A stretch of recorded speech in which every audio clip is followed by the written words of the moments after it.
छत्तीसगडचा सप्रेम नमस्कार. सर्वांना प्रजासत्ताक दिनाच्या खूप खूप शुभेच्छा. आपण सर्वजण एका खास दिवसाची आठवण ठेवण्यासाठी इथे एकत्र जमलो आहोत. भारतामध्ये 26 जानेवारी रोजी प्रजासत्ताक दिन साजरा करतात. या दिवशी 1950 साली भारतीय राज्यघटना लागू झाली. हा दिवस आपल्याला आठवण करून देतो की आपण सर्वजण एकच आहोत आणि नवीन राष्ट्र निर्माण करण्यासाठी पुढे जात आहोत.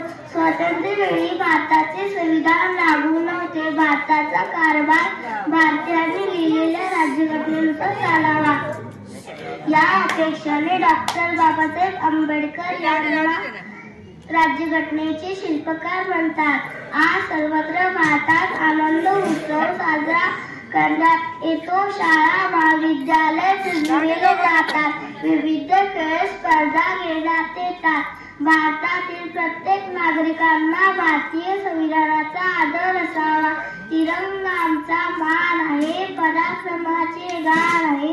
तिरंगा आमचा मान आहे, पराक्रमाचे गाण आहे. भारताची शान आहे, तिरंगा आमचा प्राण आहे. या तिरंगा ध्वजाला प्रणाम करते आणि थांबते. जय हिंद, जय भारत, जय महाराष्ट्र.